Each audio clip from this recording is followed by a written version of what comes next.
La sirène hurle, puis la ruelle s'arrête de respirer. La pluie frappe les pavés comme des doigts, pressés. Léon Carter sent le froid entrer sous sa veste, et son cœur bat trop fort. Il pense « Il faut que je tienne ». Adele Brooks dit « On a un témoin qui a appelé en panique, pas de panique ». L'odeur de métal et d'essence flotte. Les gyrophares découpent la nuit en tranches bleues. Henry Voss gît près d'un mur, sa cravate tachée. Léon observe le sang qui forme une flèche. Il veut comprendre avant que la trace ne s'efface. Adèle murmure « Tu trembles ». Il répond « Je crains d'avoir encore raté un signe ». Le vent pousse un sac contre sa botte. Un téléphone vibre sous la veste du mort. Léon hésite, puis ôte la rumeur du quartier. Un volet claque-poigne. Un pas fuit. Il tourne la tête, prêt à suivre. La pluie s'intensifie. Le téléphone affiche un nom inconnu. La peur grimpe, simple et rude. Léon lève les yeux. Une ombre vient de se détacher au bout de la ruelle. Le jour peine à naître, et la ruelle garde son secret point. Léon écoute la pluie comme on écoute un témoin. Il veut fixer une ligne claire point. Adèle dit « Le voisin du dessus a bougé le volet ». Il hoche la tête. Il craint les détails qui se diluent. Le téléphone de Henry reste muet. L'odeur de pierre mouillée colle au souffle. Léon pense à la flèche de sang. Elle pointe vers la rue, vers une fuite simple. Trop simple. Il avance, compte ses pas, cherche un rythme. On doit parler à tous les rez-de-chaussée, dit-il. Adèle note. Un moteur lointain couvre une phrase. Léon s'arrête, lève le regard vers la fenêtre sombre. Une ombre se retire, pudique et rapide. Son cœur accélère. Il murmure « Pourquoi cacher ses yeux si tôt ?» Le silence devient lourd. La pluie baisse. Une porte claque au bout de la rue, sans visage pour l'assumer. La brigade trace les rubans et le quartier regarde sans parler. Léon sent le poids de son ancien échec. Il se dit « Pas de faute facile ». Adèle dit « La caméra du commerce d'angle couvre la ruelle ». L'espoir perce, discret. Le vrombissement d'un réfrigérateur se mêle aux gouttes. Léon entre, salue le gérant, cherche un regard franc. 6 heures peut-être moins, dit-il. L'écran reflète les reflets bleus. Une silhouette apparaît, capuche sombre, pas pressé. Léon se penche. Son pouls cogne. Il a peur de reconnaître un pas familier. Adèle souffle, regarde la main droite. La figure tient quelque chose, fin et noir. La vidéo saute une seconde. Léon serre la mâchoire. Il chuchote. On a perdu le moment clé. Le gérant déglutit. L'air a le goût d'étain. La pluie devient un murmure. Léon revient sur les pavés. Il veut retenir le plan global. Adèle dit « Le téléphone de Henry a appelé 3 fois le même numéro, nuit dernière. Le vent lui apporte une odeur d'ozone. Il pense à un rendez-vous qui tourne mal. Ses doigts glissent sur la coque du mobile, lisse et glacé pintin. On remonte ce contact, dit-il. Sa peur est simple. Passer à côté d'un piège déjà ouvert. Un chat surgit, trempé, disparaît sous un camion. Le monde semble retenir sa voix. Léon repense à la flèche de sang. Elle est trop nette pour un hasard. Adèle hausse le menton vers la fenêtre. Personne n'ose regarder. Le temps s'étire. Un bus lointain gémit. Léon ferme les yeux, écoute. Un cliquetis sec répond, puis meurt. Le service médico-légal emporte le corps, et un vide reste sur le sol. Léon sent la ville respirer autrement. Adèle dit, le labo prendra l'arme s'il y en a une, mais rien sur place. Il veut un fil tangible. Il craint l'invisible. Les pas des techniciens s'éteignent. Une trace fine mène vers un caniveau. L'eau l'aspire, patiente. Léon pense, si je rate le premier geste, tout suivra de travers. Il se rappelle un nom gravé dans un dossier ancien. Sa gorge se serre. On retourne au poste, dit-il. Il garde le téléphone comme une promesse. La lumière grise gagne un ton. Le volet au-dessus reste immobile, obstiné. L'air picote la peau. Le silence recule un peu. Dans son esprit, une voix froide répète le dernier appel. Et Léon se demande à qui appartient la peur ce matin. La sirène retentit encore quand Léon se lance dans la rue. La foule s'ouvre, puis se referme comme une mer nerveuse. Il sent la peur grimper plus vite que sa logique. Adèle dit « La silhouette file vers le métro. Les néons bavent sur l'asphalte humide. Les pas claquent, secs. Léon pense. Je veux un signe net, pas un mirage. Un vendeur crie, la voix casse. Adèle grogne, tu me fais confiance ou pas? Il répond, je te suis, mais je doute de tout. Un parapluie heurte son épaule. L'odeur de métal revient, lourde. Un scooter dérape, frôle sa jambe. Le cœur tape dans ses tempes. Il voit une veste sombre disparaître sous l'escalier. Un téléphone sonne, bref, comme un appât. Léon serre les dents. On descend, dit-il. La rampe luit comme une lame. Une porte coupe-feu se referme devant eux.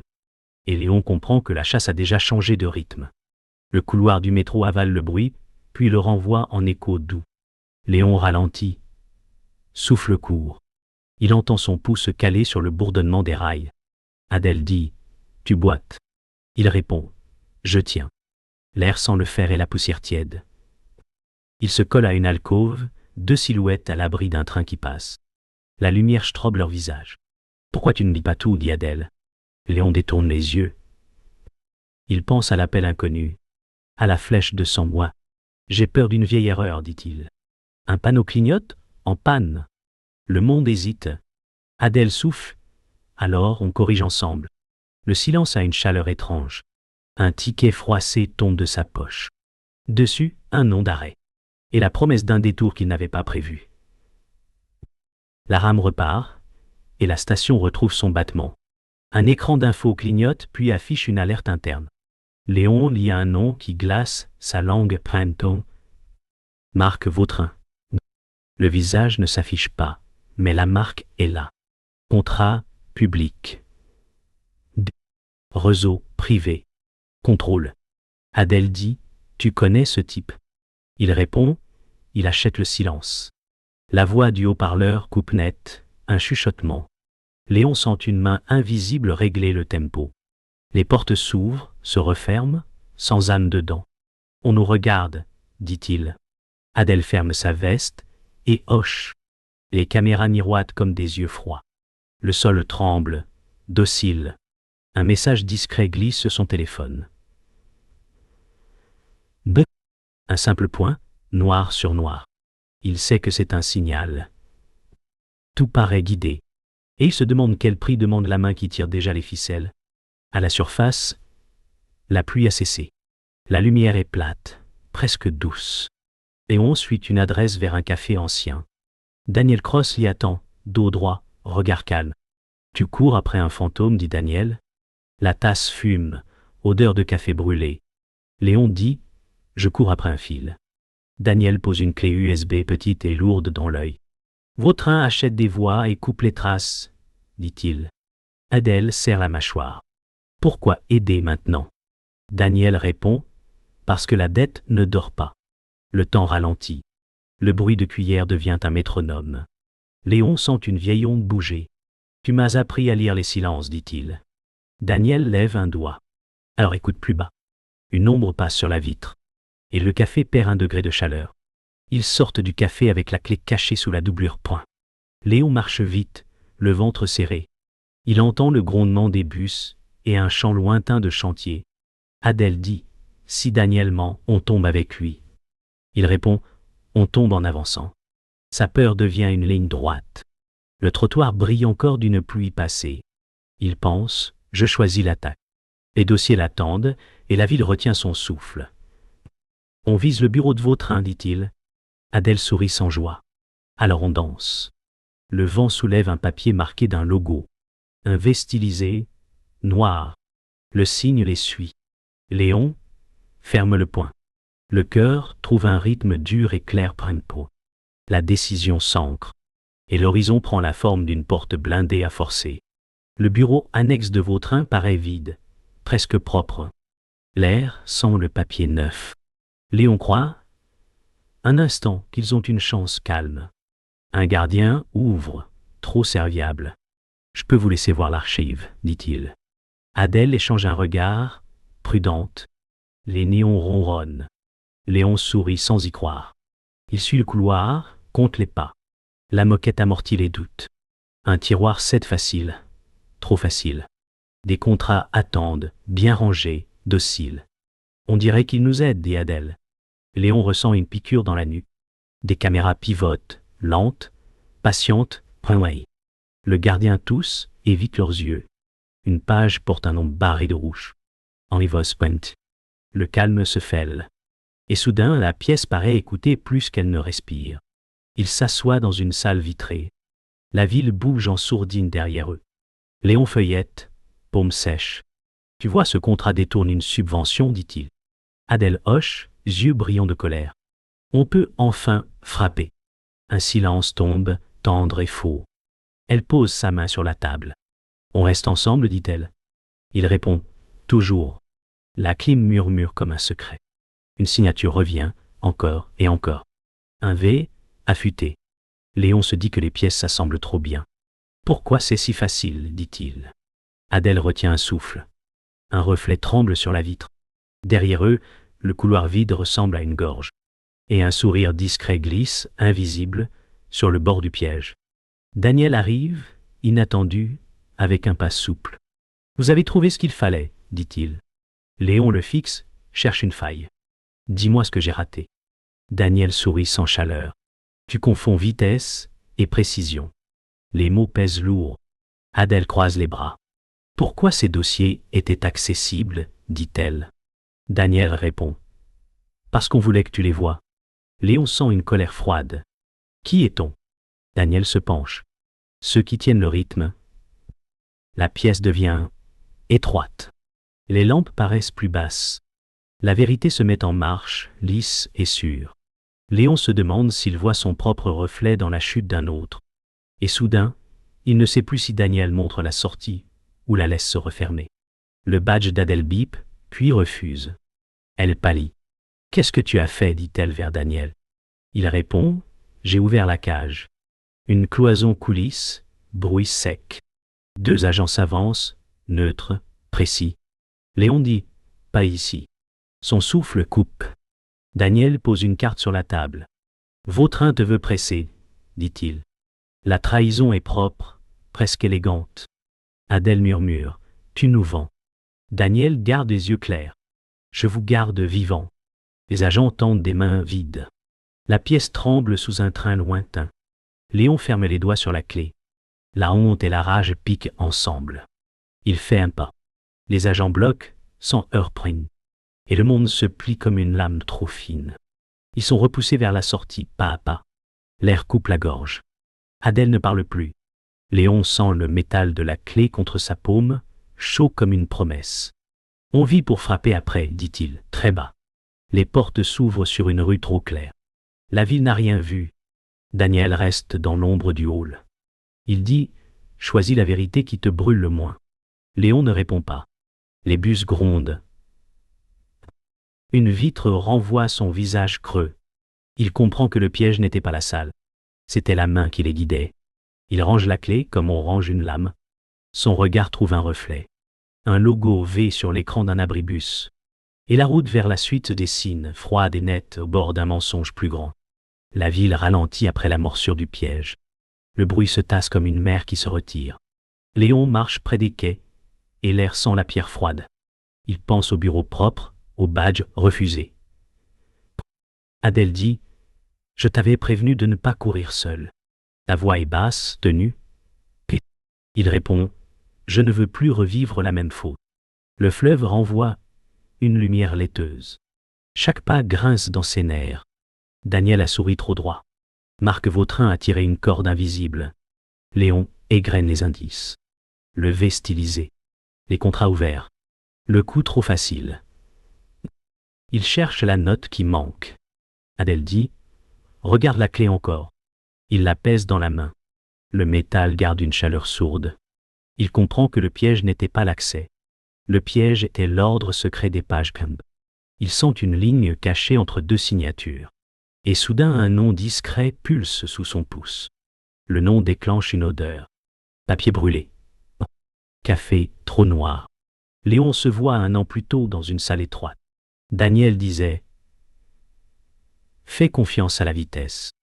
Il avait signé un rapport pressé. La clim grinçait comme un crayon sec. Une voix au téléphone promettait des fonds pour une fondation. Marc Vautrin restait hors champ. Léon entend à présent ce qu'il n'avait pas entendu. Un silence calculé après chaque promesse. Adèle murmure. C'était déjà là. La mémoire colle aux doigts comme poussière. La page revient avec un V mince dans la marge. Un symbole que son œil fatigué avait lissé. Point. Je l'ai raté, dit-il. Le passé et le présent se mêlent et marchent ensemble. Le fleuve dehors frappe son tempo sourd. Il tourne à clé. Un fichier porte un titre bref. Une initiale, une date, un quartier. Point. Le cœur rate une mesure. Léon remonte la piste jusqu'à une cour arrière. La pluie menace sans tomber. Il sent son souffle peser. Daniel attend, main visible, regard clair. Tu as vu l'initiale, dit Daniel. Léon garde la clé dans sa paume. Tu m'as conduit là. Le silence grince dans le bois de la porte. Adèle reste à distance, le dos au mur. Le monde se resserre. Léon dit, dis-moi qui paye la musique. Daniel répond, celui qui sait garder le rythme. Les mots tombent comme des pierres. Le cœur de Léon tape plus lent. Il entend son sang, lourd et simple. La vérité tient sur un fil, tendu. Daniel incline la tête et point calme. Il ne te veut pas mort, dit-il. Il te veut utile. Le vent se glisse sous la veste de Léon. Un papier claque contre une grille. Un logo V s'y plaque. Et la peur change d'odeur. Un message arrive. Court et net et une adresse d'entrepôt. Léon y va, et le métal résonne sous ses pas. Marc Vautrin attend dans une lumière coupée. Tu cherches un monstre, dit Marc, mais tu traques un miroir. Sa voix est calme et dure. Léon dit, tu achètes des voix, et tu vends des vies. Marc lisse une manche. J'achète du temps, je vends de l'ordre. Les néons mettent des angles sur leur visage. Adèle chuchote, ne te laisse pas piéger. Marc sourit. Lui et moi faisons le même métier. Il choisit. Je tranche. Le sol sent l'huile froide. Léon serre la clé. Marc dit, tu t'es raté. Je t'offre une version utile de toi. L'air devient lourd, presque doux. Et la frontière entre faute et méthode paraît fondre. Léon sort dans le vent, et tout s'aligne d'un coup. La honte ne brûle plus. Elle éclaire. Il voit la carte entière. Les contrats, la clé, le V dans la marge. C'était la vérité depuis le début, dit-il. Adèle hoche. Alors, on choisit la nôtre. Le fleuve gronde loin, comme un cœur ancien. Léon sent la peur reculer et devenir outil. On attaque la chaîne, pas le maillon, dit-il. Sa voix est simple. Le monde reprend un contour net, panini. Il pense aux victimes sans nom. Il pense aux pas qui s'éloignent dans la ruelle du matin. L'air porte une odeur d'orage. Il lève les yeux. On va couper la musique, dit-il. Et le silence qui suit ressemble à une promesse. La nuit tombe comme un rideau lourd. L'entrepôt respire par sa porte latérale. Léon avance, écoute ses pas et ses doutes. L'électricité craque dans les néons. On reste court, dit Adèle. Il répond, clair et dur. L'air sent l'huile et la poussière d'acier. Un goutte à goutte marque la cadence. Le souffle de Léon cherche un rythme stable. Les ombres glissent entre les rax. Il sait que tu viens, dit une voix lointaine. Léon ferme les yeux une seconde. Le silence gonfle comme un poumon. Il pense, je garde ce que je suis. Son poing se desserre. La clé pèse moins. À 3, dit-il. Un pas répond. Sexan. Le monde suspend son bruit. Et la seconde avant l'impact devient un fil tendu dans sa gorge. Marc apparaît entre deux colonnes piteuses. Tu veux la justice, dit-il. Je veux l'ordre. Léon répond, sans vie broyée. Les mots claquent. Adèle dit, on sort les cons. Marc rit sec. Les comptes sont déjà propres. Léon bouge, latéral, respire court. Les néons battent comme un vieux cœur. Tu coupes des quartiers pour lisser la ville, dit-il. Marc hausse une épaule. Je coupe pour éviter la gangrène. Les phrases deviennent des lames. La rage et la peur forent la même veine. Léon tranche l'espace, proche, puis recule. Un outil tombe, bruit clair. Les mains parlent plus vite que les mots. Arrête de jouer au chirurgien, dit Adèle. Marc avance d'un pas. Le choc commence, sans annonce, comme une porte qui cède. Un éclat fend l'air. Daniel surgit. Souffle court. Assez, dit-il. Il se place entre les lignes. Léon crie « Écarte-toi !» Marc sourit, presque triste point. Le temps se ralentit. Le bruit se vide. Daniel tend la main vers un interrupteur haut perché. « Je paie ma dette, dit-il. » Son regard cherche celui de Léon. La lampe claque, aveuglante, puis meurt. Des pas glissent. Un choc s'excède. Daniel s'effondre à genoux. Le silence a un cri dedans. Adèle dit « Daniel !» Les mots se brisent. Léon sent une fissure dans sa poitrine. Il prend son visage, lourd et chaud. Daniel chuchote, coupe la chaîne. Les yeux se voilent. Le monde reprend sa course brutale. Et le coup entre, comme un froid profond. Le vacarme revient comme une lame. Léon se relève, plus lent, plus sûr. « Ça s'arrête ici, dit-il. » Marc secoue la tête. Ici, rien ne finit. Ils frappent l'un dans l'autre précis. Les pas tracent une figure dure sur le béton. Le métal gémit. Adèle détourne la menace.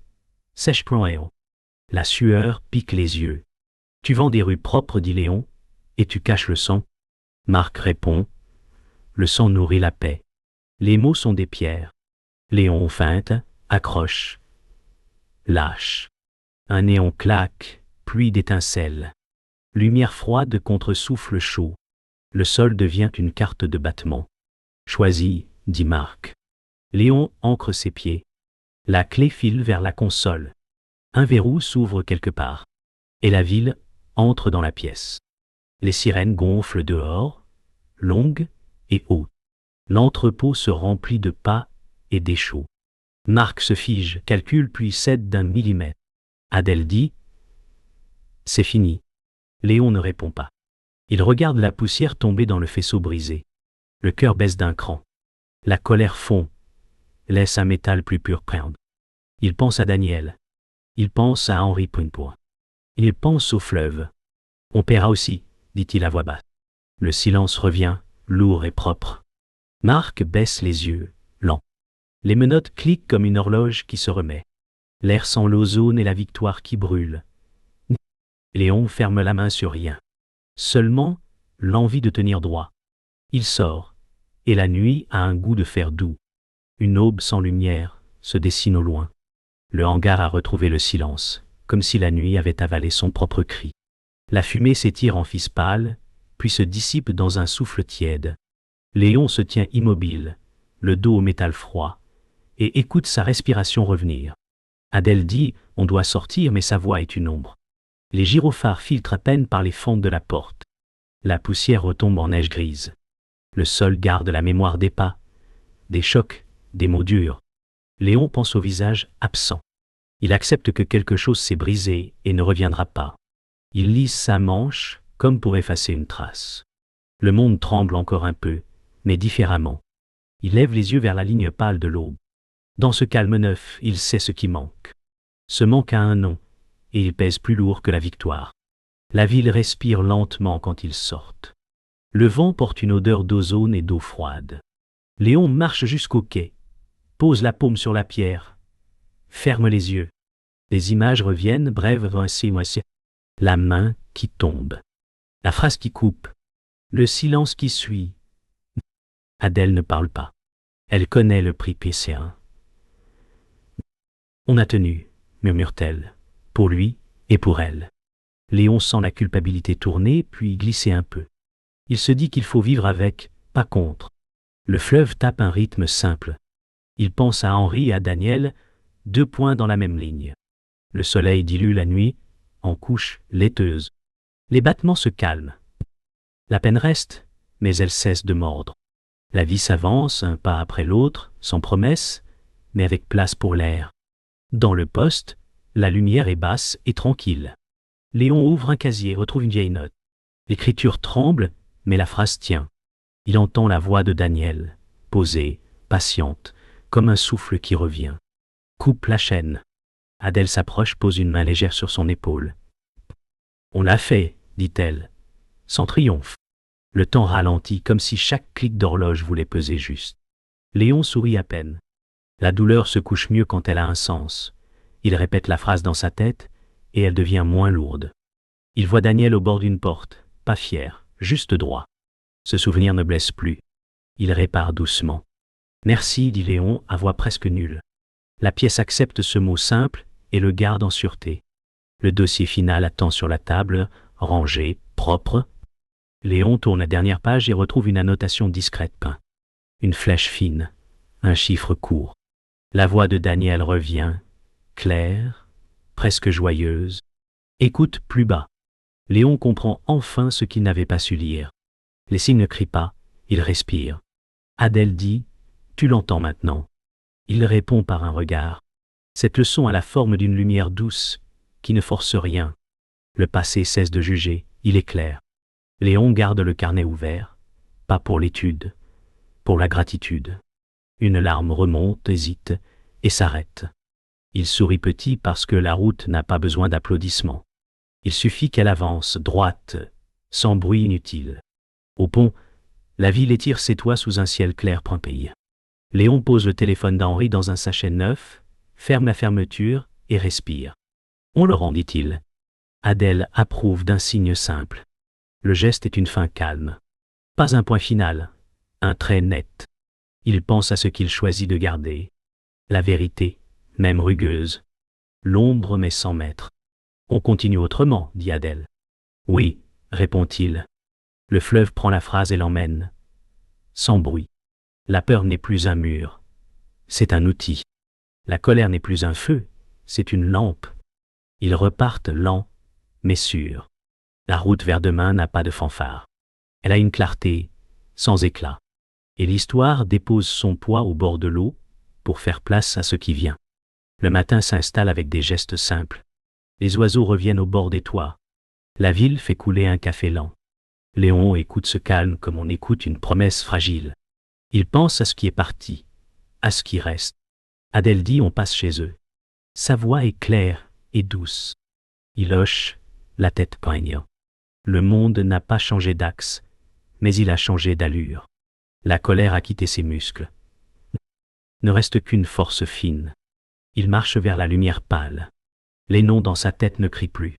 Il chuchote et tiennent la main. Il sourit peu mais vrai Pontienne. La question demeure silencieuse dans sa poitrine. Elle n'est pas un poids, elle est un guide. Et la journée commence sur un souffle qui sait ce qu'il doit porter. Il marche le long d'une rue étroite et chaque pas efface un peu de nuit. Léon tient une enveloppe sobre. Il la glisse dans une boîte sans chercher d'écho. Pour mémoire, dit-il. Adèle répond, pour justice. Le papier disparaît et le geste libère un souffle. Le temps ne presse plus. Il accompagne. Léon regarde les fenêtres, une par une, comme on lit un livre à voix basse. Il sait qu'il faut laisser partir certaines images. Elles reviendront autrement, plus justes. Il tourne le dos à l'ombre du hangar. Elle reste là, mais plus loin. La lumière trouve ses épaules et s'y pose sans brûler.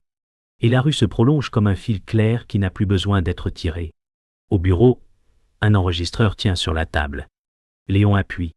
Une voix revient, posée, sans âge. Daniel parle comme si la pièce était un rivage. Écoute plus bas, coupe la chaîne, et garde la part qui te tient droit.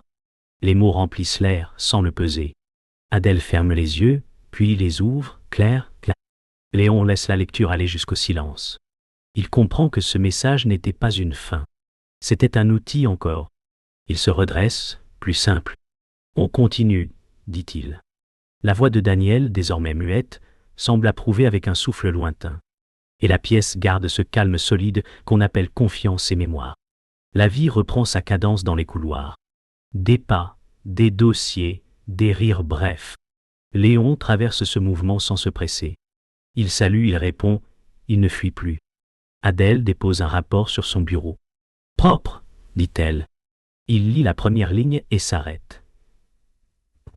Il n'a pas besoin de tout comprendre tout de suite. Le temps est partenaire, pas geôlier. Par la fenêtre, le ciel garde un bleu calme. La ville n'a pas changé de peau. Elle a appris une ride de plus. Léon accepte cette ride comme une carte utile. Et ses épaules descendent d'un degré. Le monde peut continuer sans lui voler sa voix. C'est déjà beaucoup pour rien. Le soir, le fleuve garde la lumière plus longtemps. Léon s'arrête sur le pont. Il pose la main sur la pierre, comme au premier jour, mais la pierre répond autrement.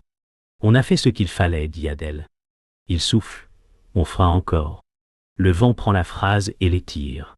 Le bruit de l'eau devient une ligne claire. Léon regarde la ville. Elle ne lui doit rien. Il ne lui demande rien. La vérité ne s'achète pas. Elle se porte. Il ferme les yeux, ouvre la main. Rien ne tombe. Rien ne ment. Et la dernière pensée avance sans bruit, simple et entière. Elle tient dans une seule ligne qui ne veut pas se taire.